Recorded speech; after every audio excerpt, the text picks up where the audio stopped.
La pluie parisienne tambourinait contre les vitres teintées de la Bentley Continental GT noire qui glissait silencieusement dans les rues pavées du 16e arrondissement.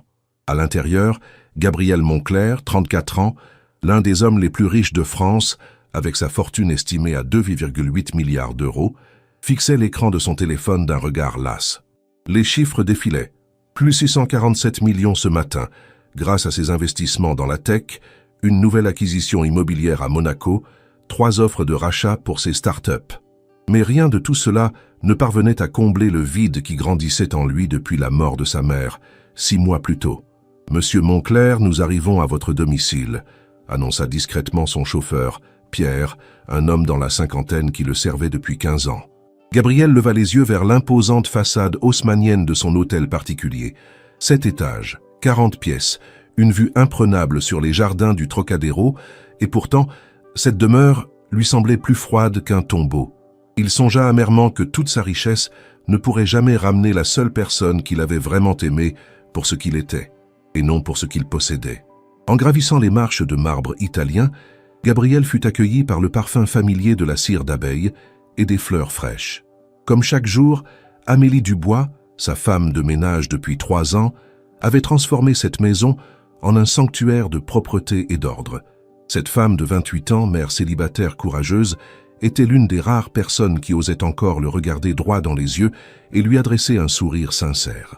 Gabriel ne le réalisait pas encore, mais cette femme discrète aux cheveux châtains et aux yeux noisettes pétillants d'intelligence allait bouleverser sa vie de manière inimaginable. Si cette histoire vous captive déjà, n'hésitez pas à laisser un j'aime pour me motiver à continuer. Et dites-moi en commentaire, que pensez-vous de ce début? Gabriel va-t-il découvrir quelque chose d'inattendu concernant Amélie? « Bonsoir, monsieur Moncler », dit Amélie en esquissant une légère révérence, ses joues rosies par l'effort de la journée. Elle portait son uniforme habituel. Une robe grise simple mais impeccable, ses cheveux tirés en un chignon parfait. Ce que Gabriel ignorait, c'est qu'Amélie cachait un secret. Diplômée de la Sorbonne en littérature française avec mention très bien, elle avait été contrainte d'abandonner ses rêves d'enseignement pour élever seule sa fille Emma, 8 ans, après que le père de l'enfant les ait abandonnés du jour au lendemain. « Bonsoir Amélie, votre fille va bien ?» demanda Gabriel, surprenant la jeune femme par cette question inhabituelle. Généralement, leurs échanges se limitaient aux aspects pratiques de l'entretien de la maison. Amélie sentit son cœur s'accélérer légèrement. Était-ce de la considération genuine dans la voix de son employeur? « Oui, merci de demander, monsieur. Emma termine ses devoirs chez ma voisine, Madame Rousseau. Elle est très intelligente pour son âge, » répondit Amélie, une fierté maternelle illuminant son visage. Ce qu'elle ne mentionnait pas, c'est qu'Emma rêvait de devenir médecin et qu'Amélie économisait chaque centime pour lui offrir la meilleure éducation possible, même si cela signifiait porter les mêmes 3 robes depuis 2 ans et se priver de repas certains soirs. Gabriel hocha la tête et se dirigea vers son bureau, mais quelque chose dans le ton d'Amélie l'arrêta. Il se retourna et observa vraiment cette femme pour la première fois. Derrière sa politesse professionnelle, il perçut une fatigue profonde, mais aussi une détermination farouche. Ses mains, bien que soigneusement entretenues, portaient les marques d'un travail acharné. Ses yeux, d'un noisette chaleureux, brillaient d'une intelligence que son uniforme ne pouvait dissimuler. « Amélie, puis-je vous demander, comment faites-vous pour rester si positive malgré tout ?»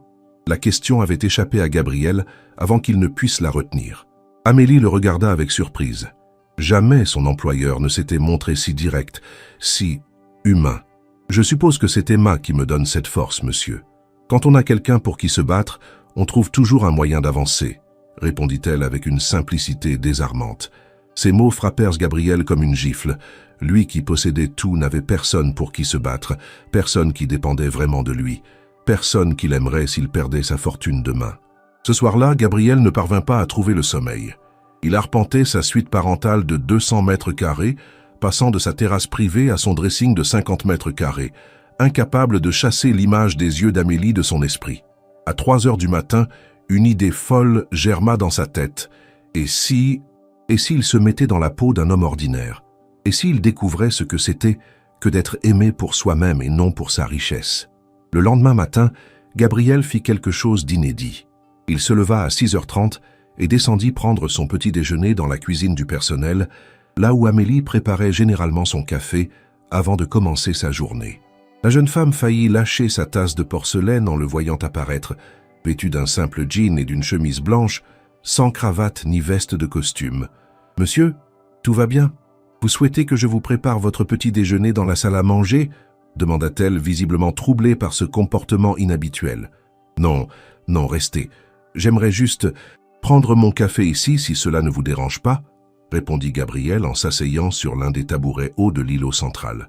Amélie acquiesça, mais Gabriel remarqua qu'elle évitait son regard. Ce qu'il ne savait pas, c'est qu'Amélie luttait contre des sentiments qu'elle s'interdisait d'éprouver. Comment une femme de ménage pouvait-elle s'autoriser à éprouver la moindre attirance pour un milliardaire? C'était absurde, dangereux même.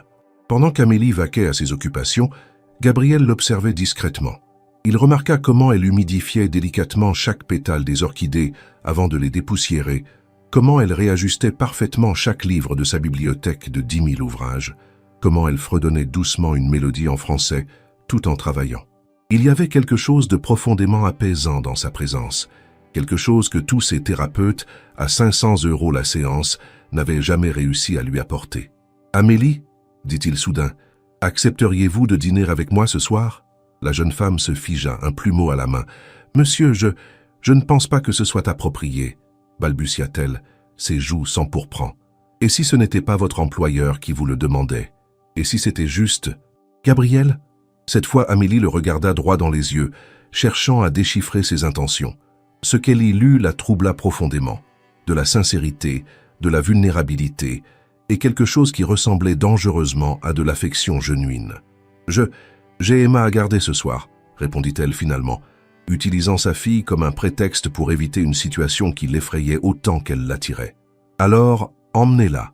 J'aimerais rencontrer cette petite fille si intelligente dont sa maman est si fière, » répliqua Gabriel, avec un sourire qui transforma complètement son visage habituellement sérieux. Amélie sentit son cœur manquer un battement. Cet homme qui dirigeait un empire financier voulait rencontrer sa fille.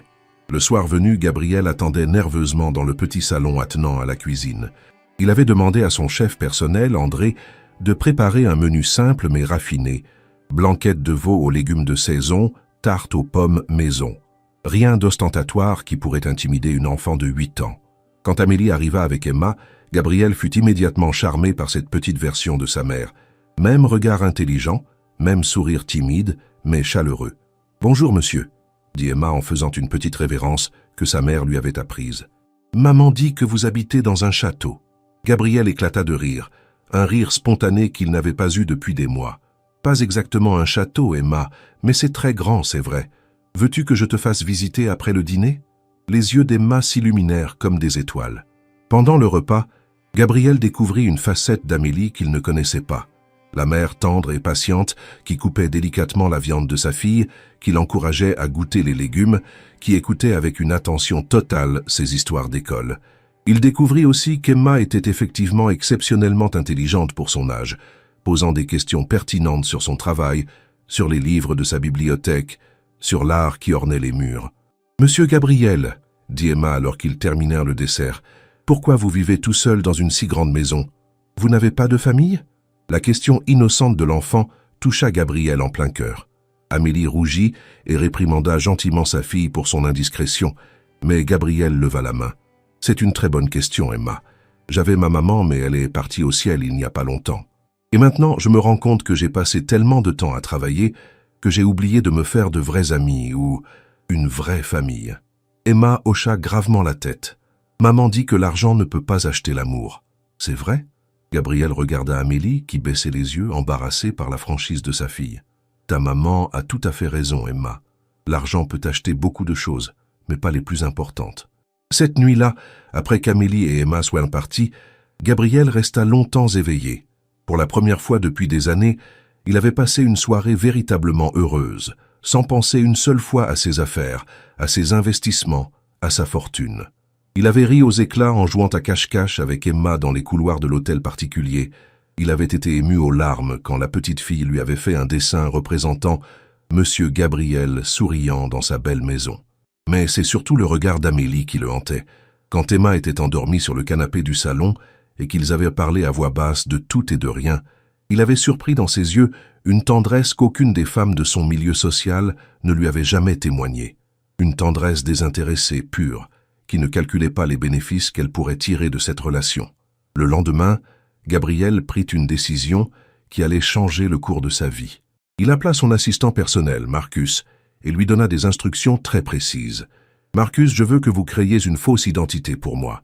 Gabriel Moreau, employé dans une petite entreprise de comptabilité, salaire moyen, appartement modeste dans le 13e arrondissement. Tout doit être parfaitement crédible. »« Monsieur, je ne comprends pas.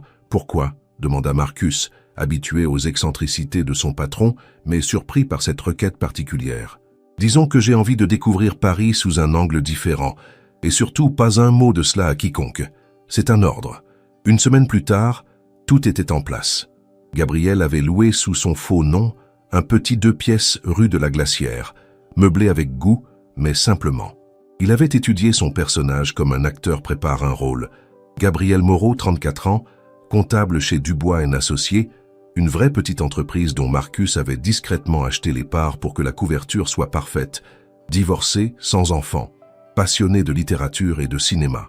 L'opportunité de tester sa nouvelle identité se présenta plus tôt que prévu. Ce jeudi soir, en quittant son bureau, le vrai, Gabriel entendit Amélie téléphoner dans la buanderie. Sa voix tremblait légèrement. « Marie, je t'assure que je ne peux pas annuler maintenant. Tu m'as organisé ce rendez-vous aveugle. Tu as dit à ton cousin que j'acceptais de le rencontrer. Comment veux-tu que je lui explique que finalement, je n'ai pas les moyens d'aller dans ce restaurant chic qu'il a choisi ?» Gabriel s'arrêta, l'oreille tendue. Un rendez-vous aveugle. Amélie avait un rendez-vous. Marie, j'ai calculé et recalculé. Après le loyer, les frais scolaires d'Emma, les courses. Il ne me reste que 47 € jusqu'à la fin du mois. Et ton cousin a réservé chez l'Étoile Dorée. Tu as vu les prix sur leur site? Le menu le moins cher est à 85 €. Je ne peux pas y aller et commander juste une entrée. Ce serait humiliant. Le cœur de Gabriel se serra. Il connaissait ce restaurant du 8e arrondissement, fréquenté par la haute bourgeoisie parisienne. Des prix prohibitifs pour quelqu'un comme Amélie. Il entendit la suite de la conversation. « D'accord, d'accord. Je vais y aller, je trouverai une excuse. Je dirai que je n'ai pas très faim ou que je suis au régime. Oui, à samedi 20h. Bisous, Marie. » Quand Amélie raccrocha, Gabriel entendit un sanglot étouffé. Cette femme courageuse, qui travaillait sans relâche pour offrir un avenir à sa fille, allait se rendre à un rendez-vous en sachant qu'elle n'aurait pas les moyens de commander un repas décent. L'humiliation qu'elle risquait de subir le révolta. C'est alors qu'une idée germa dans son esprit. Une idée folle, risquée, mais qui pourrait lui permettre de la protéger tout en découvrant qui elle était vraiment loin de leur relation employeur-employé. Le samedi soir, Gabriel Moncler n'existait plus. À sa place, Gabriel Moreau, comptable en costume gris de chez Célio, chemise blanche de chez Uniqlo et chaussures noires de chez André, se dirigeait vers l'Étoile Dorée. Dans sa poche, volontairement, seulement 53 €. Il voulait vivre exactement la même situation qu'Amélie. Le restaurant était exactement tel qu'il l'avait imaginé. Décoration tapageuse, serveur en livrée, clientèle huppée exhibant ses montres Rolex et ses sacs Hermès. Gabriel se sentit étrangement mal à l'aise dans ce lieu qu'il aurait pourtant fréquenté sans sourciller en temps normal. Vu sous l'angle de Gabriel Moreau, comptable modeste, cet étalage de richesse lui paraissait vulgaire et prétentieux. Il demanda une table pour une personne et observa discrètement la salle. À 20h précises, Amélie fit son entrée. Gabriel eut le souffle coupé. Elle portait une robe noire simple mais élégante qu'il ne lui avait jamais vue. Ses cheveux châtains tombaient en vagues souples sur ses épaules et un soupçon de maquillage révélait la beauté naturelle qu'elle dissimulait habituellement sous son uniforme de travail. Elle était éblouissante. Un homme d'une quarantaine d'années, bedonnant et arborant une Rolex Daytona criarde, se leva d'une table pour l'accueillir. « Julien Beaumont », se présenta-t-il d'une voix forte qui attira l'attention des tables voisines. Directeur commercial dans une grande entreprise de cosmétiques, célibataire endurci qui collectionnait les rendez-vous arrangés par sa famille dans l'espoir de caser enfin ce célibataire de 42 ans. « Amélie, ma cousine Marie m'avait prévenu que vous étiez charmante, mais elle était en dessous de la vérité », s'exclama Julien en lui faisant un baise-main appuyé qui la mit visiblement mal à l'aise. Gabriel serra les poings sous la table. Il n'aimait déjà pas cet homme. « Asseyez-vous, asseyez-vous. J'ai pris la liberté de commander une bouteille de Chablis Premier Cru 2018. J'espère que vous appréciez les grands vins, dit Julien en bombant le torse. C'est très gentil, balbutia Amélie, en regardant furtivement le prix sur la carte des vins. 78 €, plus que ce qu'elle gagnait en une journée de travail.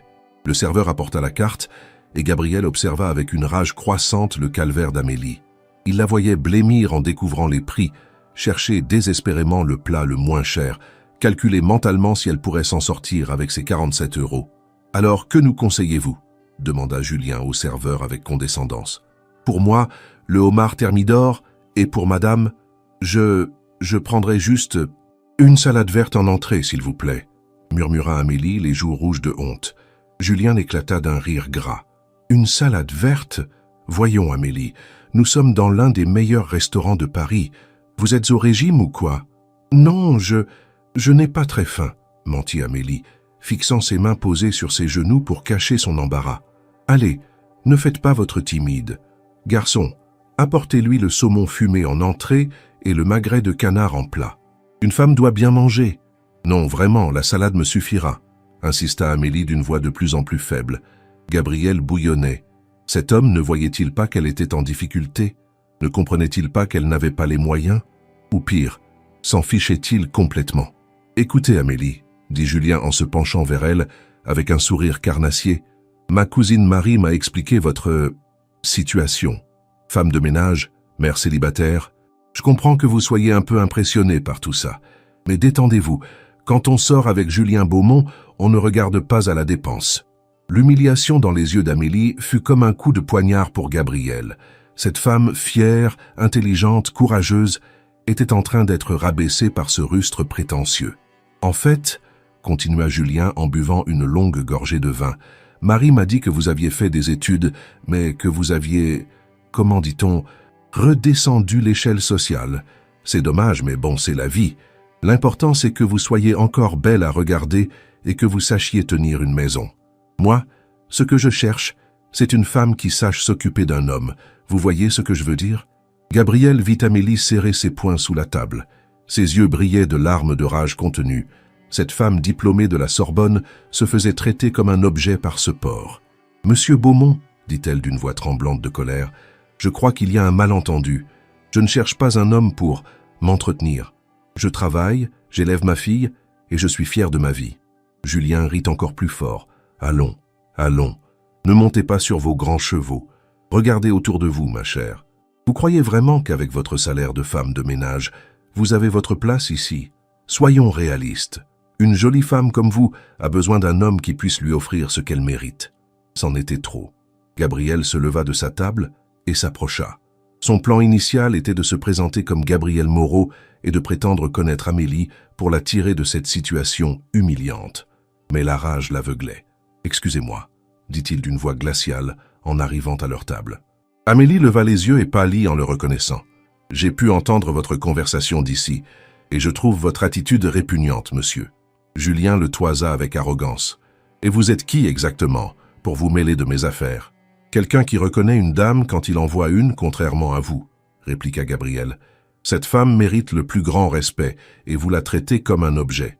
C'est pathétique. »« Écoutez-moi bien, l'ami, » dit Julien en se levant, l'alcool commençant à lui délier la langue. « Je ne sais pas qui vous croyez être, mais cette femme et moi, on avait rendez-vous. Alors retournez à votre petite table de solitaire et mêlez-vous de vos affaires. » Amélie était mortifiée. Son patron la voyait dans cette situation humiliante, avec cet homme odieux, dans ce restaurant où elle n'avait pas les moyens de manger. Elle avait envie de disparaître sous terre. « Monsieur Moncler, » murmura-t-elle, « je vous en prie, ne vous sentez pas obligé de... »« Moncler » interrompit Julien, ses yeux s'écarquillant soudain. Gabriel Moncler, le Gabriel Moncler. Le restaurant entier s'était tu. Tous les regards étaient braqués sur leur table. Gabriel réalisa qu'il venait de révéler son identité, ruinant des semaines de préparation de sa fausse identité. Mais peu lui importait. Seule comptait la dignité d'Amélie. « En effet, » dit-il froidement, « et je connais très bien cette dame. C'est une femme remarquable, intelligente et courageuse, qui vaut 1000 fois mieux que vous. » Julien était devenu livide. Il venait de réaliser qu'il avait humilié la femme de ménage de l'un des hommes les plus puissants de France devant ce dernier. Sa carrière pouvait s'arrêter là si Gabriel décidait de passer quelques coups de fil. « Monsieur Moncler, je ne savais pas... » « Écoutez, c'était juste un malentendu, » balbutia-t-il pathétiquement. « Le seul malentendu, » répliqua Gabriel d'une voix coupante, « c'est qu'on ait pu vous présenter à une femme aussi exceptionnelle. Maintenant, disparaissez avant que je ne me fâche vraiment. » Julien ne se fit pas prier. Il jeta 3 billets de 50 € sur la table et s'enfuit littéralement du restaurant sous les regards médusés des autres clients. Amélie était en état de choc. Gabriel s'assit à la place qu'avait occupée Julien et prit délicatement ses mains dans les siennes. « Amélie, je suis désolé que vous ayez eu à subir ça. Cet homme est un goujat. »« Monsieur Moncler, qu'est-ce que vous faites ici? Comment avez-vous su ?» demanda-t-elle d'une voix faible. Gabriel réalisa qu'il devait inventer quelque chose. Il ne pouvait pas avouer qu'il l'espionnait. « J'avais rendez-vous d'affaires ici ce soir. Quand je vous ai vu entrer, j'étais surpris, mais je n'ai pas voulu vous déranger. C'est seulement quand j'ai entendu cet homme vous manquer de respect que je n'ai pas pu rester silencieux. » Amélie le regarda avec des yeux brillants de larmes. « Je suis désolé que vous m'ayez vu dans cette situation. Vous devez penser que je suis pathétique à accepter un rendez-vous dans un restaurant où je n'ai pas les moyens de manger. »« Amélie, regardez-moi, » dit Gabriel en soulevant doucement son menton. « Il n'y a absolument rien de pathétique en vous. Vous êtes une femme courageuse qui fait de son mieux pour élever sa fille et subvenir à ses besoins. Ce qui s'est passé ce soir ne vous définit pas. C'est ce Julien qui devrait avoir honte. » « Mais vous ne comprenez pas, » dit-elle en essuyant une larme qui roulait sur sa joue. « J'avais calculé mon budget au centime près. J'ai 47 € en tout et pour tout jusqu'à la fin du mois. Je ne peux même pas me permettre de commander quelque chose de décent ici. Je suis venu en sachant que je n'aurais les moyens que d'une salade. Et même ça, c'est au-dessus de mes moyens réels. » Cette confession brisa le cœur de Gabriel. Cette femme travaillait pour lui, dans sa maison de 15 millions d'euros, et elle n'avait que 47 € pour survivre jusqu'à la fin du mois. « Amélie, est-ce que je peux vous inviter à dîner ?»« Pas ici, » dit-il en regardant autour de lui avec dégoût, « mais dans un endroit plus... authentique. Monsieur, je ne peux pas accepter que vous... S'il vous plaît, laissez-moi faire ça. Pas en tant qu'employeur, mais en tant qu'ami. » Amélie hésita. Tout cela était si surréaliste. Son patron milliardaire qui la défendait contre un goujat qui voulait l'emmener dîner. Elle avait l'impression de vivre un rêve. « D'accord, » murmura-t-elle finalement. Gabriel l'aida à se lever et ils quittèrent ce restaurant prétentieux sous les regards curieux des autres clients. Une fois dehors, dans l'air frais de la nuit parisienne, Amélie respira enfin librement. « Où allons-nous » demanda-t-elle. Gabriel sourit. « Connaissez-vous la brasserie de l'Isle-Saint-Louis? C'est un petit restaurant familial près de Notre-Dame. Rien d'ostentatoire, mais la cuisine y est délicieuse et l'atmosphère chaleureuse. » Ils prirent un taxi et pendant le trajet, Gabriel observa Amélie du coin de l'œil. Elle regardait défiler les lumières de Paris par la fenêtre, perdue dans ses pensées. Il mourait d'envie de lui poser 1000 questions. Comment une femme si intelligente s'était-elle retrouvée dans cette situation? Pourquoi le père d'Emma les avait-il abandonnés? Quels étaient ses rêves, ses espoirs? La brasserie de l'Isle-Saint-Louis était exactement l'opposé de l'Étoile dorée. Petite, accueillante, avec des nappes à carreaux rouges et blancs, des serveurs souriants et une clientèle mélangée de touristes et de Parisiens. L'odeur de l'ail et du thym embaumait l'air, et une musique d'accordéon jouait doucement en arrière-plan. « C'est parfait », dit Amélie avec un sourire sincère, le premier de la soirée. « Cela me rappelle le petit bistrot où ma grand-mère m'emmenait quand j'étais petite. » Ils s'installèrent à une table près de la fenêtre donnant sur la Seine. Gabriel commanda une bouteille de Côte-du-Rhône à 28 €, un prix qui fit sourire Amélie. Enfin quelque chose dans ses moyens, même si c'était Gabriel qui payait. « Alors ?» dit Gabriel en levant son verre. « À quoi trinquons-nous ? Aux nouvelles expériences ?» proposa timidement Amélie. « Aux nouvelles expériences ?» répéta Gabriel en faisant teinter son verre contre le sien. Pendant qu'ils étudièrent la carte, Gabriel remarqua qu'Amélie regardait les prix avec attention, même si elle savait qu'il payait. Cette habitude de calculer chaque euro était si ancrée en elle qu'elle ne pouvait s'en défaire. « Amélie, puis-je vous poser une question indiscrète ?» demanda Gabriel après qu'ils eurent passé commande. « Coq au vin pour lui, ratatouille provençale pour elle. Je vous écoute, monsieur. Appelez-moi Gabriel, s'il vous plaît, au moins ce soir. » Elle acquiesça. « Comment vous êtes-vous retrouvé dans votre situation actuelle? Marie m'avait dit que vous aviez étudié. » Amélie baissa les yeux sur son verre. « C'est une longue histoire. Nous avons toute la soirée, » dit doucement Gabriel. Amélie prit une profonde inspiration. J'ai fait mes études à la Sorbonne. Littérature française, mention très bien. J'avais 22 ans, j'étais jeune, naïve, amoureuse. J'ai rencontré Thomas lors d'une soirée étudiante. Il était en école de commerce, issu d'une famille bourgeoise de Neuilly. Beau, charmant, plein d'assurance. Il m'a fait la cour pendant des mois. Gabrielle sentit une pointe de jalousie inexplicable à l'évocation de cet homme. Nous nous sommes installés ensemble dans un petit appartement près de la Bastille. J'avais trouvé un poste de professeur remplaçante dans un lycée de Créteil. Thomas travaillait dans une banque d'affaires. Tout semblait parfait. Et puis, sa voix se brisa légèrement. « Emma est arrivée ?» demanda Gabrielle avec douceur. « Emma est arrivée. » Thomas a d'abord semblé heureux. Nous avons même parlé mariage. Mais plus ma grossesse avançait, plus il devenait distant. Il trouvait des excuses pour rentrer tard, pour partir en week-end avec ses amis. Quand Emma est née, il était en voyage d'affaires à Londres. Gabrielle serra les poings. Quel genre d'homme abandonne sa femme le jour où elle accouche? Les premiers mois ont été difficiles. Emma pleurait beaucoup, je ne dormais pas. J'avais dû prendre un congé sans solde. Thomas supportait de moins en moins les pleurs, les nuits blanches. Il disait que notre appartement était devenu un enfer, que je n'étais plus la femme dont il était tombé amoureux. Et il vous a quitté, conclut Gabrielle, la colère perçant dans sa voix. Un matin, quand Emma avait 8 mois, je me suis réveillé et il était parti. Pas un mot, pas une explication. Il avait juste laissé une lettre sur la table de la cuisine disant qu'il avait besoin de retrouver sa liberté et qu'il était trop jeune pour endosser de telles responsabilités. Gabrielle imaginait la détresse de cette jeune femme de 23 ans, seule avec un bébé, abandonnée du jour au lendemain. Comment avez-vous fait pour survivre? Les premiers temps, ma mère m'a aidé, mais elle est décédée d'un cancer quand Emma avait 2 ans. Mon père était parti quand j'avais 10 ans, je n'ai pas de frères et sœurs. J'étais vraiment seul. J'ai essayé de reprendre l'enseignement, mais les horaires étaient incompatibles avec la garde d'Emma. Les crèches publiques avaient des listes d'attente de 2 ans. Les crèches privées coûtaient plus cher que mon salaire. C'est alors que vous avez commencé le ménage? Au début, c'était temporaire, juste pour payer le loyer et les courses en attendant de trouver mieux. Mais les années ont passé et je me suis rendu compte que ce travail me permettait d'avoir des horaires flexibles, d'être disponible pour Emma quand elle rentrait de l'école. Et puis, elle hésita. Et puis, j'ai rencontré des employeurs comme vous, des gens qui me traitent avec respect, qui s'intéressent à Emma, qui me font sentir que mon travail a de la valeur. Cela m'a redonné une certaine dignité. Gabrielle fut touchée par cette confession. Et Thomas, il n'a jamais tenté de reprendre contact? Le visage d'Amélie se durcit. Il y a 2 ans, il a refait surface.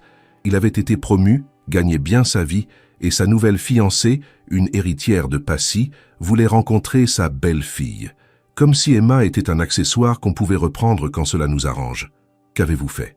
Je lui ai dit ce que je pensais de lui, qu'on ne pouvait pas abandonner un enfant pendant 6 ans et revenir comme si de rien n'était, qu'Emma avait appris à vivre sans père et qu'elle n'avait pas besoin qu'on perturbe sa stabilité pour apaiser la conscience de quelqu'un. Il n'insiste pas pour voir Emma. Il envoie parfois une carte à Noël avec un chèque de 50 €, comme pour s'acheter une conscience. Emma les déchire et jette les chèques. Elle dit qu'elle ne veut pas de l'argent de l'homme qui a fait pleurer maman. Gabrielle sentit son cœur se serrer. Cette petite fille de 8 ans avait déjà plus de sagesse et de loyauté que bien des adultes qu'il côtoyait dans son milieu. Emma vous en veut-elle de votre situation actuelle? C'est ce qui me tue, avoua Amélie, les larmes aux yeux.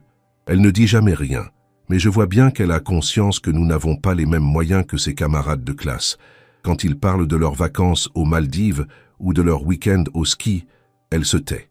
Quand ils montrent leurs nouveaux jouets ou leurs vêtements de marque, elle baisse les yeux. Et moi, je me sens si impuissante. Amélie, regardez-moi. Gabrielle prit ses mains dans les siennes par-dessus la table. Cette petite fille a quelque chose que tous les enfants riches du monde ne pourront jamais acheter. Une mère qui l'aime inconditionnellement et qui se bat pour elle chaque jour. Croyez-moi, j'ai grandi dans un milieu privilégié et j'aurais échangé toute ma fortune contre l'amour que vous donnez à Emma. Vous dites ça pour me consoler. Non, je le pense vraiment. Vous savez quelle est ma plus belle possession? Amélie secoua la tête. Le dessin qu'Emma m'a fait l'autre soir. Je l'ai encadré et accroché dans mon bureau, à côté de tableaux qui valent des millions. Et c'est ce dessin que je regarde quand j'ai des décisions difficiles à prendre. Amélie le regarda avec incrédulité. Vraiment? Vraiment. Cet enfant a capturé quelque chose en moi que personne n'avait vu depuis des années, la capacité d'être heureux, simplement. Le serveur apporta leur plat, et ils mangèrent en parlant de choses plus légères. Les livres qu'Amélie aimait lire le soir après avoir couché Emma, les films qu'ils appréciaient, leurs souvenirs d'enfance. Gabriel découvrait une facette d'Amélie qu'il n'avait jamais soupçonnée. Son humour pince sans rire, sa culture littéraire impressionnante, sa capacité à analyser les gens avec une justesse déconcertante. « Puis-je vous poser une question maintenant ?» demanda Amélie alors qu'ils partageaient une tarte tatin. « Bien sûr. Pourquoi un homme comme vous n'a-t-il pas de famille? Vous avez tout pour rendre une femme heureuse. Vous êtes intelligent, généreux, attentionné. » Gabriel faillit s'étouffer avec sa bouchée de tarte. « Attentionné? Moi? Ce soir, vous avez défendu une femme que vous n'étiez pas obligé de défendre. Vous l'avez emmenée dîner pour lui remonter le moral. Vous vous souvenez du nom de sa fille et vous vous inquiétez de son bien-être. Comment appelez-vous ça? » Gabriel réfléchit à la question. « Je suppose que les femmes de mon milieu ne s'intéressent qu'à ce que je peux leur offrir matériellement. Elles veulent la carte black, les bijoux de chez Cartier, les voyages en jet privé. Aucune ne s'est jamais intéressée à Gabriel, tout simplement. Et vous? Vous vous intéressez à elle? Honnêtement? Non. Je pense que je n'ai jamais vraiment essayé de connaître aucune d'elles. C'était des relations de convenance, des accompagnatrices pour les galas de charité, des partenaires temporaires qui remplissaient un rôle social. Vous n'avez jamais été amoureux? Gabriel posa sa fourchette et la regarda droit dans les yeux. Avant cette semaine? Non, jamais. Et maintenant? La question avait échappé à Amélie, qui rougit aussitôt. Pardon, je n'aurais pas dû... Maintenant, l'interrompit Gabriel d'une voix douce, je découvre ce que c'est que d'avoir hâte de rentrer chez moi pour voir le sourire de quelqu'un. Je découvre ce que c'est que de s'inquiéter pour une personne, de vouloir la protéger, de penser à elle du matin au soir. Amélie le regardait avec des yeux écarquillés. Gabriel, je sais que c'est fou. Je sais qu'il y a un abîme entre nos situations. Mais Amélie, depuis une semaine, vous avez bouleversé ma vie d'une façon que je ne pensais pas possible. Vous ne pouvez pas dire ça, murmura Amélie en détournant le regard. Vous êtes Gabriel Moncler. Vous pourriez avoir n'importe quelle femme au monde. Des princesses, des actrices, des... Et moi, je veux la femme qui fredonne en astiquant mes livres, qui coupe la viande de sa fille avec tendresse, qui travaille sans jamais se plaindre pour offrir un avenir à son enfant. Je veux la femme qui a assez de courage pour aller à un rendez-vous en sachant qu'elle n'aura les moyens que d'une salade, plutôt que de décevoir la personne qui l'a organisée. Des larmes coulaient maintenant sur les joues d'Amélie. Gabriel, vous ne savez pas ce que vous dites. Vous êtes dans un élan de générosité, mais dans quelques jours, quand vous retrouverez votre monde, vos affaires, vos responsabilités, dans quelques jours, je serai toujours fou amoureux de vous, l'interrompit Gabriel. Le silence qui suivit cette déclaration fut troublé par la sonnerie du téléphone d'Amélie. Elle regarda l'écran. Madame Rousseau, sa voisine qui gardait Emma. « Allô? Quoi? J'arrive tout de suite. » Elle raccrocha, livide. « Emma a de la fièvre, 39,5 degrés. Il faut que j'y aille. »« Je vous accompagne, » dit immédiatement Gabriel en faisant signe au serveur. « Non, ce n'est pas nécessaire. Amélie, je vous accompagne. » Point final. Pendant le trajet en taxi vers le petit appartement d'Amélie dans le 13e arrondissement, Gabriel découvrit une autre facette de cette femme extraordinaire, l'inquiétude d'une mère. Elle se tordait les mains, regardait sans cesse l'heure sur son téléphone, murmurait des prières silencieuses. L'immeuble où vivaient Amélie et Emma était l'exact opposé de l'hôtel particulier de Gabriel. Façade défraîchie, interphone cassé, éclairage déficient dans les escaliers. Mais quand Amélie ouvrit la porte de son 2 pièces au 3e étage, Gabriel fut frappé par la chaleur qui s'en dégageait. Ce petit appartement de 45 mètres carrés était un véritable cocon. Chaque meuble, chaque objet avait été choisi avec soin et amour.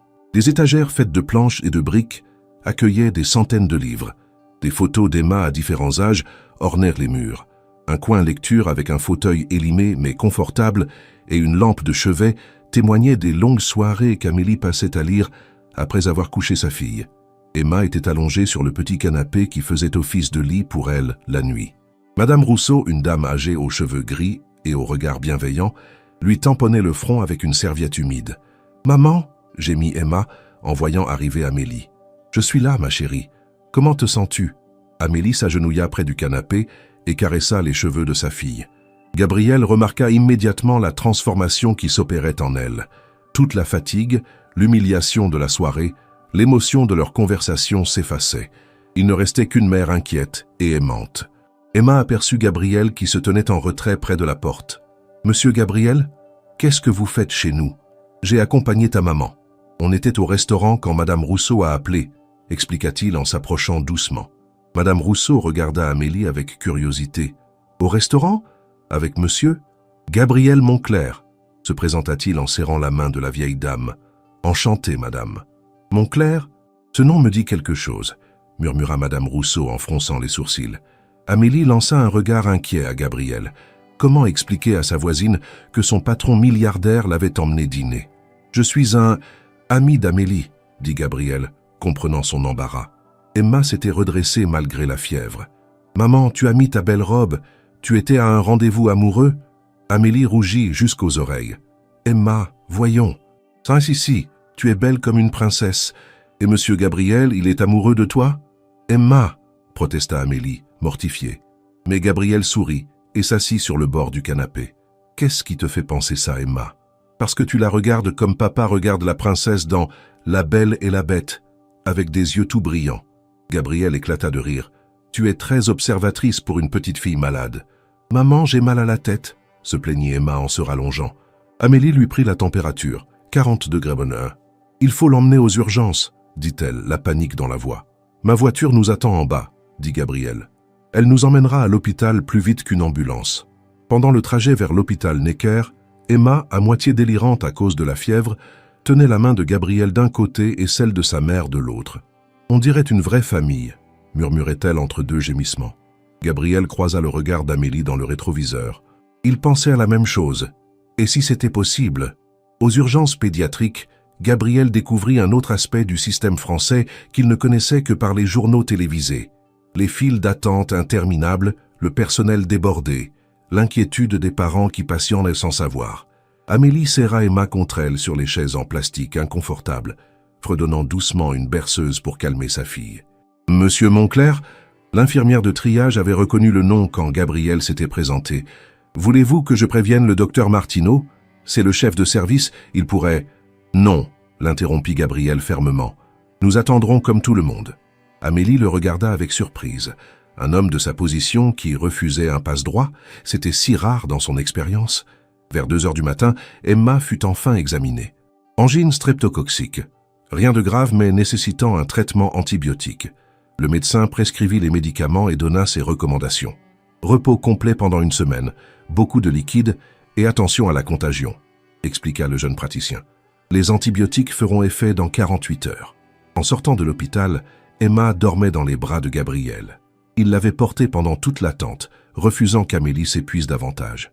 Voir cet homme puissant bercer délicatement sa fille endormie bouleversa Amélie. « Je vais rester avec elle cette semaine, » dit-elle dans la voiture. « Je ne pourrai pas venir travailler, je suis désolée. »« Amélie, » dit Gabriel doucement, pour ne pas réveiller Emma, « ne vous excusez pas.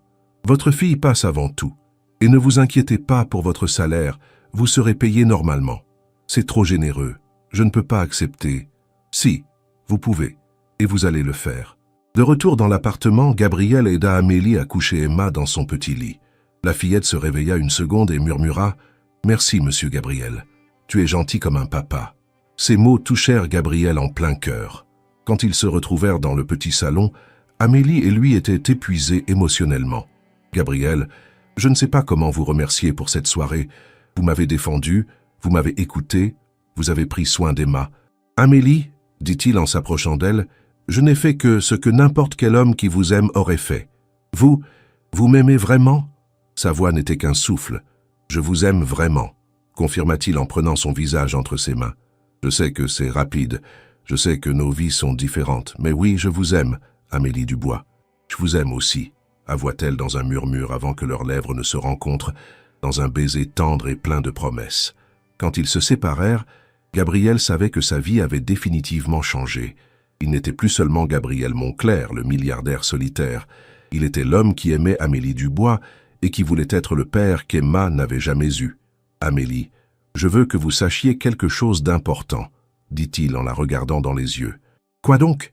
Tout à l'heure, au restaurant, quand j'ai dit que je vous connaissais, ce n'était pas tout à fait la vérité. » Amélie fronça les sourcils. « Comment ça ?» Gabriel prit une profonde inspiration. Il était temps de tout avouer. « J'étais là exprès. Je vous avais entendu parler au téléphone de ce rendez-vous, de vos difficultés financières.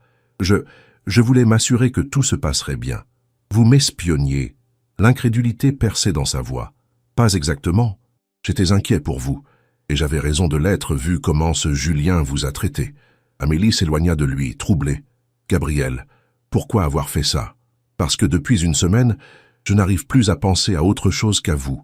Parce que vous m'avez fait découvrir ce que c'était que de se préoccuper vraiment de quelqu'un. Parce que... » Il hésita. « Parce que j'avais prévu de me faire passer pour un homme ordinaire pour vous rencontrer en dehors du cadre professionnel. » Un homme ordinaire? J'ai fait créer une fausse identité. Gabriel Moreau, comptable. J'ai même loué un appartement modeste. Je voulais savoir si vous pourriez m'aimer pour moi-même, pas pour ma fortune. Amélie le regarda longuement, puis éclata de rire. Un rire nerveux, libérateur. Gabriel Monclerc qui se fait passer pour un comptable. C'est tellement vous. Vous ne m'en voulez pas? Je devrais. Mais après ce que vous avez fait ce soir, après la façon dont vous avez pris soin d'Emma, non, je ne vous en veux pas. C'est même plutôt touchant de savoir que l'homme le plus riche de France s'est donné tant de mal pour conquérir sa femme de ménage. Gabriel la prit dans ses bras. « Vous n'êtes pas ma femme de ménage, Amélie. Vous êtes la femme que j'aime.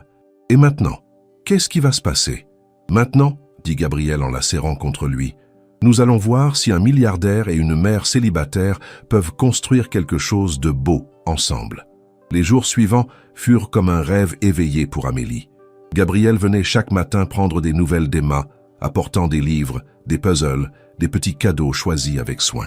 Il aidait Amélie à donner les médicaments à sa fille, la portait quand elle était trop faible pour marcher, lui lisait des histoires avec des voix différentes qui faisaient rire l'enfant malgré sa maladie. « Maman, dit Emma le 3e jour, alors qu'elle commençait à aller mieux, est-ce que Gabriel va devenir mon papa ?» Amélie faillit s'étrangler avec son thé. « Emma, voyons, c'est compliqué. Moi, j'aimerais bien. Il est gentil, il sent bon, et il te regarde comme si tu étais la plus belle femme du monde. Et puis, il a dit qu'il m'emmènerait voir les dinosaures au muséum quand j'irai mieux. Il a dit ça?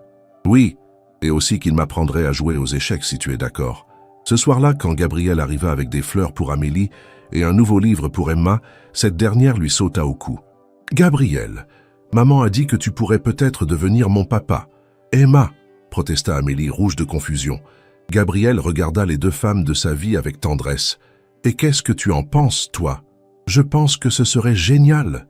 Comme ça, on pourrait habiter dans ta grande maison et j'aurais ma propre bibliothèque et maman n'aurait plus jamais mal aux mains à cause du ménage. » Gabriel s'agenouilla devant la petite fille. « Emma, si je devenais ton papa, ce ne serait pas pour que vous veniez habiter chez moi ou pour que ta maman arrête de travailler. Ce serait parce que je vous aime toutes les deux et que je veux prendre soin de vous. Tu comprends la différence ?» Emma hocha gravement la tête. « Tu nous aimerais même si on n'était pas riche ? Surtout parce que vous n'êtes pas riche, ma chérie. Votre richesse à vous, c'est votre cœur. » Amélie avait les larmes aux yeux. Cet homme comprenait instinctivement ce qui était important pour sa fille. Le vendredi soir, Emma était suffisamment rétablie pour que Gabriel puisse emmener Amélie dîner en tête-à-tête. Ils retournèrent à la brasserie de l'Isle-Saint-Louis, leur restaurant. « Amélie, dit Gabriel après avoir commandé, j'ai pris une décision importante cette semaine. »« Laquelle ? » ?»« Je vais restructurer mes affaires pour avoir plus de temps libre. Je veux être présent pour vous et Emma. Je veux vous accompagner à ses spectacles d'école, l'aider avec ses devoirs, être là quand elle sera malade. Gabriel, vous n'êtes pas obligé de changer votre vie pour nous. Si, je suis obligé, parce que vous m'avez montré ce qui compte vraiment. L'argent ne sert à rien si on n'a personne avec qui le partager, personne pour qui on a envie de rentrer le soir. Et vos affaires, votre empire, ils survivront très bien sans que je sois présent 80 heures par semaine. J'ai d'excellents directeurs, des équipes compétentes. Il est temps que j'apprenne à déléguer. » Amélie le regarda avec admiration. « Vous feriez vraiment ça pour nous ?»« Amélie, écoutez-moi bien. » Gabriel prit ses mains dans les siennes. « J'ai 34 ans. J'ai passé les 15 dernières années à accumuler de l'argent, des biens, du pouvoir. Et au final, j'étais l'homme le plus seul du monde. En une semaine, vous m'avez appris ce que c'était que d'être vraiment vivant. Gabriel, laissez-moi finir. Je sais que nos mondes sont différents. Je sais que mes amis, ma famille, la presse vont avoir des choses à dire sur notre relation, mais je m'en fiche. Je vous aime, j'aime Emma, et je veux construire une famille avec vous. Une famille? Gabriel glissa de sa chaise et s'agenouilla près de la table sous les regards attendris des autres clients. Il sortit un petit écrin de velours rouge de sa veste. Amélie Dubois, accepteriez-vous de devenir ma femme? Et Emma accepterait-elle que je devienne son père adoptif? Amélie regarda l'écrin avec incrédulité. À l'intérieur, un solitaire de 2 carats brillait de 1000 feux, mais ce qui la toucha le plus, c'est qu'à côté il y avait une petite bague plus petite, visiblement choisie pour une enfant. Gabriel, c'est trop beau pour être vrai. Dites oui, Amélie, dites oui, et changeons nos 3 vies à jamais. Les larmes aux yeux, Amélie hocha la tête. Oui, Gabriel, oui, je veux vous épouser. Le restaurant entier éclata en applaudissements quand Gabriel glissa la bague au doigt d'Amélie. Mais le plus beau moment fut quand ils rentrèrent annoncer la nouvelle à Emma. La petite fille poussa un cri de joie qui réveilla probablement tout l'immeuble. « Je vais avoir un papa, un vrai papa qui va rester avec nous !» Elle dansa dans le salon en brandissant sa petite bague. « Attendez que je raconte ça à l'école. Mathilde va être tellement jalouse. » Cette nuit-là, après qu'Emma se soit endormie, Gabriel et Amélie parlèrent jusqu'à l'aube de leur avenir. Ils se marieraient dans la petite mairie du 13e arrondissement, avec Emma comme témoin et Madame Rousseau comme invitée d'honneur. Ils habiteraient dans l'hôtel particulier, mais Gabriel ferait aménager un appartement séparé pour qu'ils puissent avoir leur intimité familiale. Amélie reprendrait ses études pour devenir professeure. Gabriel créerait une fondation pour aider les mères célibataires en difficulté. 6 mois plus tard, par une belle matinée de printemps, Gabriel Moncler et Amélie Dubois échangèrent leurs vœux devant le maire du 13e arrondissement. La cérémonie était simple mais émouvante. Emma, rayonnante dans sa robe de demoiselle d'honneur rose pâle, tenait les alliances dans un petit coussin de satin. Madame Rousseau pleurait de joie au premier rang, entourée de quelques collègues d'Amélie et des employés de Gabriel qui étaient devenus de vrais amis au fil des années. « Gabriel, » dit Amélie dans ses vœux, la voix tremblante d'émotion. « Il y a 1 an, j'étais une femme de ménage qui comptait chaque euro pour survivre. Aujourd'hui, je ne suis pas plus riche en argent, mais je suis l'épouse de l'homme le plus généreux, le plus attentionné, le plus aimant que je connaisse. Vous avez transformé ma vie et celle d'Emma, non pas avec votre fortune, mais avec votre cœur. Amélie, répondit Gabriel, les yeux brillants de larmes, vous m'avez sauvé de moi-même. Vous m'avez appris que la vraie richesse ne se compte pas en millions d'euros, mais en moments de bonheur partagé, en sourires d'enfant, en nuits passées à veiller une petite fille malade, en matins où on se réveille près de la personne qu'on aime. » Quand le maire les déclara unis par les liens du mariage, Emma cria « Maintenant Gabriel est officiellement mon papa » et se jeta dans leurs bras, provoquant l'hilarité générale de l'assistance. La réception eut lieu dans le jardin de l'hôtel particulier, mais pas dans l'ostentatoire salle de bal. Gabriel avait fait aménager un espace champêtre avec des tables en bois, des guirlandes de fleurs sauvages et un petit orchestre de jazz manouche. Le menu préparé par André le chef était constitué des plats simples qu'aimait Amélie, pot-au-feu, tarte aux pommes et le fameux coq au vin de leur première soirée. « Monsieur Gabriel, » dit Emma en tirant sur la manche de son smoking, « maintenant que vous êtes mon papa, est-ce que je dois vous appeler Papa Gabriel ou juste Papa ?» Gabriel s'accroupit pour être à sa hauteur. « Comment aimerais-tu m'appeler, ma chérie ?» Emma réfléchit gravement. « Je crois que je vais vous appeler Papa. Parce que même si vous n'étiez pas là quand je suis né, vous êtes là maintenant et c'est ça qui compte. » Gabriel dut se retourner pour cacher ses larmes d'émotion. Cet enfant de 9 ans avait une sagesse qui dépassait celle de bien des adultes. La soirée fut parfaite. Pas de photographes indiscrets, pas de paparazzi, pas de mondanité. Juste une famille qui célébrait son bonheur avec leurs proches. Marcus, l'assistant de Gabriel, avait été promu témoin et ami, et il dansait avec Madame Rousseau sur un air de valse. Pierre, le chauffeur, racontait des histoires drôles à Emma qui riait aux éclats. Vers minuit, quand les derniers invités furent repartis, Gabriel, Amélie et Emma se retrouvèrent dans le petit salon familial qu'ils avaient aménagé au 2e étage. Emma, épuisée par les émotions de la journée, s'était endormie entre ses nouveaux parents sur le grand canapé moelleux. « Tu crois qu'on a bien fait ?» murmura Amélie en caressant les cheveux de sa fille. « Regarde-la » répondit Gabriel en désignant Emma qui souriait dans son sommeil. Elle rayonne de bonheur. « Et toi ?»« Moi, je n'ai jamais été aussi heureuse de ma vie. Mais parfois j'ai encore du mal à y croire. Il y a un an, je me demandais comment j'allais payer le loyer. Et maintenant, je me demande comment j'ai eu la chance de rencontrer un homme comme toi. Gabrielle déposa un baiser sur son front. C'est moi qui ai eu de la chance, ma chérie. Vous avez donné un sens à ma vie. Les mois qui suivirent leur mariage furent un enchantement. Amélie reprit ses études de littérature, cette fois en master pour devenir professeur dans le secondaire. Gabrielle avait réorganisé ses affaires pour ne travailler que 4 jours par semaine, consacrant ses mercredis et ses week-ends à sa nouvelle famille. Emma s'épanouissait dans sa nouvelle école privée, non pas par snobisme, mais parce que Gabrielle voulait lui offrir les meilleures opportunités d'éducation. Cependant, il avait posé une condition. La petite fille garderait contact avec ses anciens camarades de classe et retournerait régulièrement dans son ancien quartier pour ne jamais oublier d'où elle venait. « Papa, » dit Emma un soir pendant qu'il l'aidait avec ses devoirs de mathématiques, « Mathilde dit que maintenant qu'on est riche, on va devenir prétentieux. C'est vrai ?» Gabrielle leva les yeux de l'exercice qu'ils corrigeaient ensemble. « Qu'est-ce que tu en penses, toi ?»« Je pense que non, parce que maman me dit toujours bonjour à Monsieur Baptiste, le boulanger, et elle donne encore des pièces aux gens dans la rue. Et vous, vous dites merci à André quand il nous prépare à manger. Et c'est important de dire merci ? Oui, parce que ce n'est pas parce qu'on paie les gens qu'ils ne méritent pas le respect. » Amélie et Gabrielle échangèrent un regard complice. Leur fille avait parfaitement intégré les valeurs qu'ils voulaient lui transmettre. 1 an après leur mariage, Gabrielle fit à Amélie le plus beau cadeau qu'elle puisse imaginer.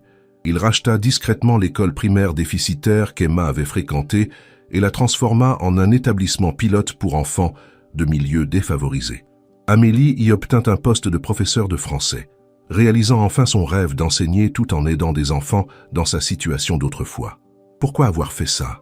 demanda-t-elle à Gabrielle le jour de l'inauguration. « Parce que je voulais que notre bonheur profite à d'autres, et parce que je sais que c'est là que tu seras le plus heureuse. » L'école Emma Monclerc Dubois, ainsi baptisée en l'honneur de leur fille, devint rapidement un modèle d'excellence pédagogique et d'égalité des chances. Amélie y enseignait la beauté de la littérature française à des enfants qui, comme elle autrefois, rêvaient d'un avenir meilleur. 2 ans plus tard, Amélie découvrit qu'elle était enceinte. Emma, maintenant âgée de 11 ans, accueillit la nouvelle avec un enthousiasme débordant. « Un petit frère ou une petite sœur. Oh papa, maman, c'est le plus beau cadeau de ma vie. Est-ce que je pourrais l'aider à faire ses devoirs ? Est-ce que je pourrais lui apprendre à jouer aux échecs comme vous m'avez appris ?» Gabrielle prit ses 2 femmes dans ses bras. « Tu seras la meilleure grande sœur du monde, ma chérie. » Le petit Alexandre naquit par une douce soirée d'automne. Quand Gabrielle le tint dans ses bras pour la première fois, il repensa à cette soirée 3 ans plus tôt, où il avait défendu Amélie contre ce goujat de Julien. Qui aurait pu prévoir que cette rencontre changerait si radicalement le cours de sa vie ? Emma était aux anges avec son petit frère. Elle l'aidait à le nourrir, lui chantait des berceuses et passait des heures à lui raconter des histoires. « Alexandre, » lui disait-elle, « tu as la chance d'être né dans notre famille. Papa et maman s'aiment très fort, et ils nous aiment très fort aussi. » Un soir, alors qu'Alexandre avait 6 mois et qu'Emma avait 12 ans, la famille était réunie dans le salon familial. Gabrielle lisait le journal, Amélie corrigeait des copies, Emma faisait ses devoirs et Alexandre gazouillait dans son transat. « Papa, » dit soudain Emma, « vous vous souvenez de ce que vous m'aviez dit le premier soir où vous avez dîné avec nous ? Non, ma chérie, dis-moi. Vous aviez dit que vous aviez passé tellement de temps à travailler que vous aviez oublié de vous faire une vraie famille. Et maintenant, regardez. » Gabrielle leva les yeux et contempla cette scène de bonheur domestique. Sa femme adorée, ses 2 enfants, cette paix, cette plénitude qu'il n'aurait jamais cru possible. « Tu sais quoi, Emma ? Tu as entièrement raison. J'ai trouvé ma vraie famille. Et nous, on vous a trouvé aussi, » répondit la jeune fille en venant se blottir contre lui. Cette nuit-là, quand les enfants furent couchés, Gabrielle et Amélie se promenèrent dans leur jardin en se tenant par la main. « Tu regrettes parfois ?» demanda Amélie. « Ta vie d'avant, ta liberté, tes soirées mondaines ?» Gabrielle s'arrêta et la regarda dans les yeux. « Amélie, ma chérie, tu veux que je te dise la vérité ? Avant vous, je n'avais pas une vie, j'avais une existence. Je fonctionnais, je gagnais de l'argent, je signais des contrats, mais je ne vivais pas vraiment. Et maintenant ? Maintenant, chaque matin, je me réveille avec l'envie de voir vos sourires. Chaque soir, j'ai hâte de rentrer pour entendre Emma me raconter sa journée et pour bercer Alexandre. Chaque nuit, je m'endors près de la femme que j'aime. C'est ça, vivre vraiment. » Amélie se dressa sur la pointe des pieds pour l'embrasser. « Je t'aime, Gabrielle Moncler. Moi aussi, je t'aime, Amélie Moncler-Dubois. 5 ans plus tard, Emma avait 17 ans et s'apprêtait à passer son baccalauréat avec l'intention de faire médecine, réalisant le rêve qu'elle caressait depuis l'enfance. Alexandre, maintenant âgé de 5 ans, était un petit garçon espiègle et intelligent qui adorait les histoires que lui racontait sa grande sœur. Gabrielle et Amélie avaient créé ensemble la fondation Moncler-Dubois, qui aidait les mères célibataires à reprendre leurs études et à trouver un emploi stable. Ils avaient également ouvert 3 autres écoles dans des quartiers défavorisés de Paris. Un soir, en regardant les photos de leur mariage, Emma dit à ses parents « Vous savez, tous mes amis au lycée ont des parents qui se disputent tout le temps ou qui divorcent. Comment vous faites pour être encore aussi amoureux après 6 ans de mariage ?» Gabrielle regarda Amélie et sourit. « Je crois qu'on a appris quelque chose d'important, Emma. L'amour, ce n'est pas seulement un sentiment, c'est un choix qu'on fait tous les jours. » « Comment ça ? Tous les matins, quand on se réveille, on choisit d'aimer l'autre personne, de la respecter, de prendre soin d'elle. On choisit de construire ensemble, plutôt que de critiquer. On choisit de se parler quand il y a des problèmes, plutôt que de se taire ou de crier. Et puis, ajouta Amélie, on n'a jamais oublié d'où on vient. Ton père aurait pu m'épouser et me transformer en femme du monde oisive. Au lieu de ça, il m'a encouragé à réaliser mes rêves. Et moi, j'aurais pu être impressionné par sa richesse et devenir quelqu'un d'autre. Au lieu de ça, on a gardé nos valeurs. « Vous allez rester ensemble pour toujours ?» demanda Alexandre de sa petite voix. « Pour toujours et encore plus longtemps », répondit Gabrielle en ébouriffant les cheveux de son fils. Le soir de la remise des diplômes d'Emma, qui avait obtenu son baccalauréat avec mention très bien, toute la famille était réunie pour fêter cette réussite. Madame Rousseau, maintenant âgée de 78 ans mais toujours alerte, était là aussi, ainsi que tous les amis qu'il s'était fait au fil des années. « Je voudrais porter un toast », dit Emma en se levant, radieuse dans sa robe de graduation, « à mes parents, Gabrielle et Amélie Moncler-Dubois. Papa, il y a 8 ans, quand vous avez épousé maman, vous avez dit que vous vouliez devenir mon père adoptif. Mais la vérité, c'est que vous êtes devenu bien plus que ça. Vous êtes devenu l'homme que je veux épouser un jour. Je veux dire, quelqu'un comme vous, ajouta-t-elle en riant. Quelqu'un de bon, de généreux qui sait ce qui compte vraiment dans la vie. Et maman, continua-t-elle en se tournant vers Amélie, vous m'avez appris que peu importe d'où on vient, on peut aller où on veut si on travaille dur et si on garde ses valeurs. Vous étiez femme de ménage, maintenant vous dirigez une école. Vous me montrez tous les jours qu'on peut être fier de son passé sans s'y enfermer. À Alexandre, dit-elle en regardant son petit frère, qui m'a appris que l'amour dans une famille peut toujours grandir. J'avais peur qu'avec un petit frère, il y ait moins d'amour pour moi. En fait, c'est l'inverse qui s'est produit. Et à Madame Rousseau, qui a été comme une grand-mère pour moi et qui nous a toujours soutenus dans les moments difficiles. Toute l'assemblée leva son verre, émue par cette déclaration pleine de maturité et d'amour. Plus tard dans la soirée, quand tout le monde fut parti, Gabrielle trouva Amélie sur la terrasse, contemplant les étoiles. « À quoi tu penses, ma chérie ? Je repense à cette soirée, il y a 8 ans, où j'étais allé à ce rendez-vous catastrophique avec Julien. Si quelqu'un m'avait dit que 8 ans plus tard, j'aurais épousé Gabrielle Moncler, que j'aurais un 2e enfant, que je dirigerais une école, tu ne l'aurais pas cru? Je l'aurais pris pour un fou? Mais tu sais ce qui me frappe le plus? Dis-moi, ce n'est pas le fait d'avoir épousé un milliardaire qui a changé ma vie.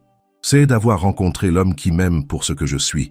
Si tu avais été comptable, comme ton faux Gabriel Moreau, je t'aurais aimé exactement de la même façon. » Gabrielle l'enlaça tendrement. « Et moi, si tu avais été princesse ou PDG d'une grande entreprise, je ne t'aurais jamais aimé autant que je t'aime.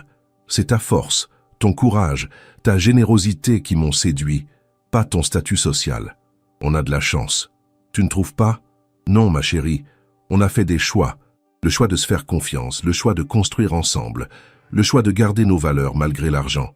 La chance, elle n'a rien à voir là-dedans. » Cette nuit-là, blottis l'un contre l'autre dans leur lit, Gabrielle et Amélie parlèrent de l'avenir. Emma allait partir étudier la médecine, Alexandre grandissait, leur amour continuait de s'épanouir. « Tu sais ce que j'aimerais faire dans 10 ans ?» dit Amélie. « Dis-moi, j'aimerais qu'on écrive un livre ensemble. L'histoire d'une femme de ménage et d'un milliardaire qui ont découvert que l'amour véritable n'a rien à voir avec l'argent. Et on l'appellerait comment? Quand l'amour change tout ?» Gabrielle sourit dans l'obscurité. « J'aime bien. Mais tu sais, le plus beau dans notre histoire, quoi? C'est qu'elle n'est pas finie. On a encore des années de bonheur devant nous, des petits-enfants à gâter, des projets à réaliser ensemble. Des petits-enfants? Tu vas vite en besogne. Emma n'a que 17 ans. D'accord, disons dans 15 ans. Mais j'ai hâte de voir quel genre de grand-père je serai. Tu seras le meilleur grand-père du monde, j'en suis sûr. Comme tu es le meilleur mari et le meilleur père. Et toi, tu es la meilleure épouse et la meilleure mère. Nos enfants ont de la chance de nous avoir. On a tous de la chance de savoir, corrigea Amélie. Et c'était vrai. Dans ce petit cocon familial qu'ils avaient construit ensemble, au cœur de l'un des plus beaux quartiers de Paris, Gabriel Moncler n'était plus le milliardaire solitaire d'autrefois. Il était Gabriel, tout simplement. Mari aimant, père attentionné, homme heureux. Amélie n'était plus la femme de ménage qui comptait chaque euro. Elle était Amélie, épouse épanouie, mère comblée, femme accomplie. Emma n'était plus la petite fille qui rêvait d'un père. Elle était devenue une jeune femme équilibrée, forte, prête à conquérir le monde. Et Alexandre grandissait dans l'amour, la sécurité, entouré de personnes qui l'aimaient inconditionnellement. Leur histoire avait commencé par un rendez-vous catastrophique, une humiliation, 5 euros en poche et un homme prêt à défendre une inconnue. Elle continuait par un amour solide, une famille unie, et la certitude que les plus belles choses de la vie ne s'achètent pas. Parfois, le soir, quand Gabriel regardait sa femme corriger ses copies d'élèves, ou quand il aidait Alexandre avec ses premiers devoirs, il repensait à ce qu'avait dit Emma des années plus tôt. On dirait une vraie famille. Ils n'étaient pas comme une vraie famille. Ils étaient une vraie famille. La plus belle, la plus aimante, la plus solide des familles. Et tout avait commencé le jour où un milliardaire avait vu sa femme de ménage humiliée lors d'un rendez-vous aveugle, avec seulement 5 euros en poche. Cette histoire vous a-t-elle touché? Si elle vous a plu, n'hésitez pas à laisser un j'aime pour encourager ce type de récit. Et dites-moi en commentaire, croyez-vous que l'amour véritable peut vraiment transcender les différences sociales, comme dans l'histoire de Gabriel et Amélie? Avez-vous été ému par l'évolution de leur relation et la construction de leur famille?